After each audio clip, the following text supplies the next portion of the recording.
เมื่อนี้บัจิตก็เลยอยากออกมาเว้าแหน่จักหน่อยเนาะพี่น้องเอ้ยในฐานะที่บัจิตก็เป็นแรงงานลาวที่มาอาศัยพื้นแผ่นดินมาอาศัยประเทศไทยในการเฮ็ดเวียกเฮ็ดงานหาเงินบัจิตมาเฮ็ดงานอยู่ฝั่งไทยเนาะสิเข้า3เดือนนะพี่น้องเอ้ยบัจิตคิดว่าตัวเองนี่บ่ได้เสียศักดิ์ศรีบ่ได้เสียเกียรติอีหยังเลยจักหน่อยบัจิตคิดแต่ว่าเฮามาเฮ็ดงานเนาะเฮ็ดจังไดเนาะสิให้พ่อแม่สบายเฮ็ดแนวใดสิให้ครอบครัวมีอยู่มีกินถ้าว่าบัจิตมัวย่านแต่เสียเกียรติเสียศักดิ์ศรีหลายบัจิตก็คือสิอดตายอยู่บ้านพี่น้องเนาะ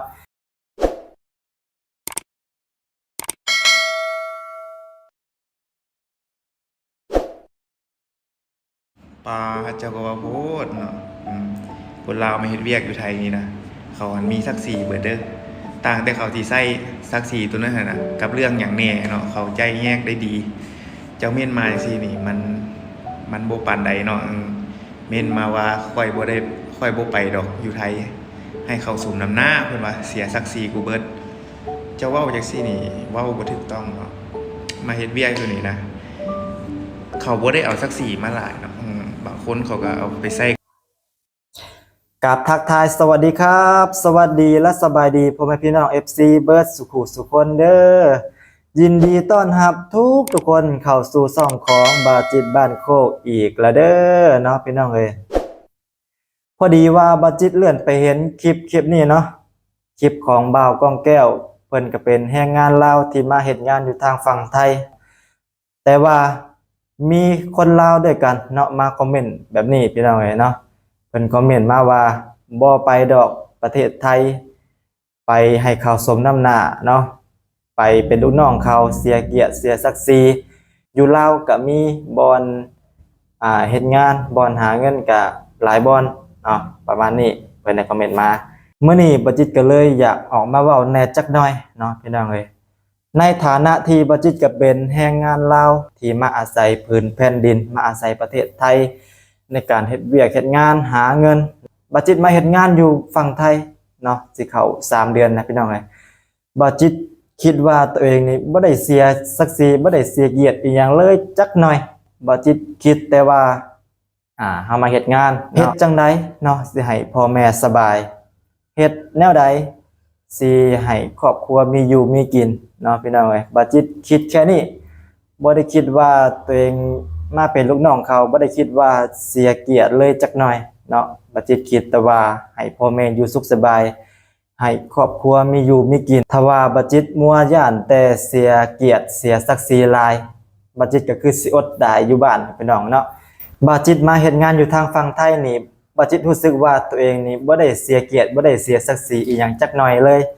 มีแต่อยากขอบคุณพื้นแผ่นดินประเทศไทยขอบคุณคนไทยด้วยซ้ำเนาะที่เปิดโอกาสให้บัจิตและก็แรงงานลาวเฮาหลายๆคนเนาะ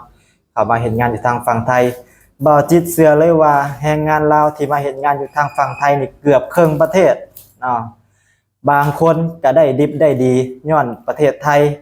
ได้เฮือนเนาะได้เฮือนก็ย้อนว่ามาเฮ็ดงานอยู่ทางฝั่งไทยได้รถ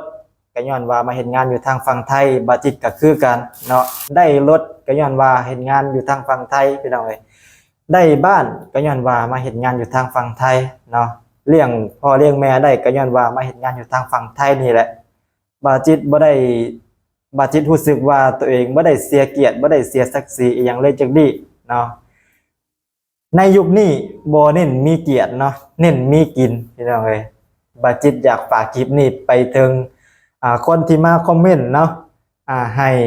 เปิดโลกกว้างแน่เนาะพี่น้องเอ้ยอย่าอยู่แต่ในกะลาให้เปิดโลกกว้างๆเฮ็ดใจดีๆเนาะอย่าอคติหลายเดี๋ยวมันสิเป็นทุกข์กับตัวเองฝากไปฮอดผู้ที่คอมเมนต์นี่เนาะถ้าว่าเจ้าบ่อยากมาเจ้าก็บ่ต้องมาเนาะเพราะว่าคนไทยนี่เขาบ่ต้อนรับคนอคติคือเจ้าเนาะให้เจ้าอยู่ในกะลานั่นต่อไปเนาะบ่ต้องออกมาเปิดโลกกว้างบ่ต้องมาเห็นสิ่งใหม่ๆเนาะให้อยู่แต่ในกะลานั่นแหละเป็นหยังบาจิตจึงอยากมาเฮ็ดงานอยู่ทางฝั่งไทยเนาะพี่น้องเอ้ยอยู่ลาวนั่นมันบ่มีงานเฮ็ดบ่เป็นหยังจังดิ้นรนข้ามน้ำข้ามทะเลข้ามภูเขามาเฮ็ดงานอยู่ทางฝั่งไทยเนาะ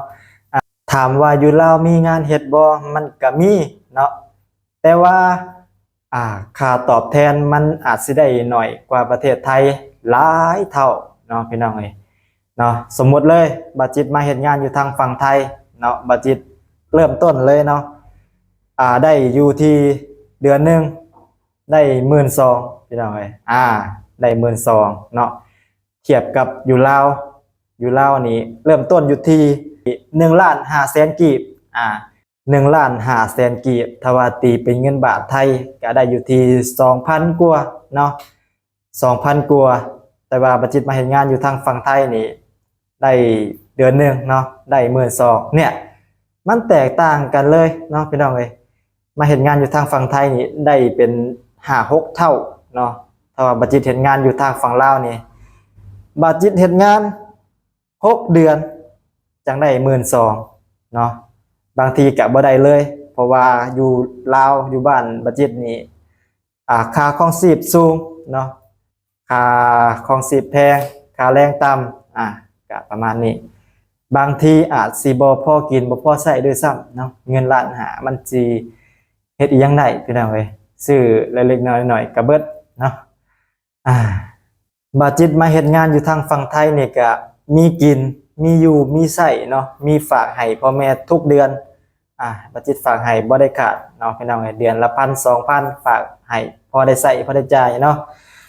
บาจิตมาเฮ็ดงานอยู่บ่อนนี่ก็รู้สึกว่าตัวเองโชคดีหลายเนาะเพราะว่ามาพบมาพ้อเจ้านายใจดีเนาะ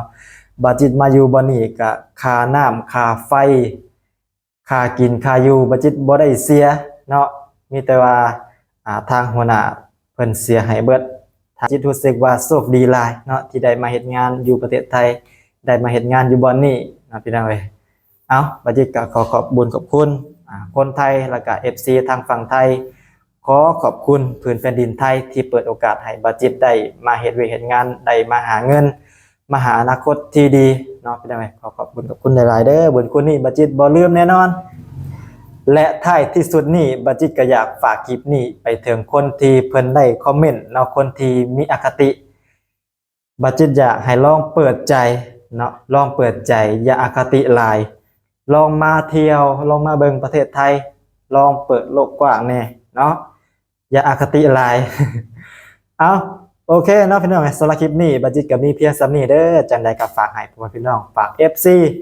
ฝากเป็นกำลังใจให้บัดจิตเนี่ยเนาะฝากกดไลค์กดแชร์กดติดตามและที่สำคัญก็ฝากเบิ่งโฆษณาให้บัดจิตเนี่ยเด้อเพื่อจะได้มีกำลังใจในการถ่ายทำคลิปต่อๆไปเนาะโอเคสำหรับคลิปนี้บัดจิตขอคำว่าสบายดีขอตัวลาไปก่อนเด้อบ๊ายบายพี่น้องเอ้ยบ๊ายบาย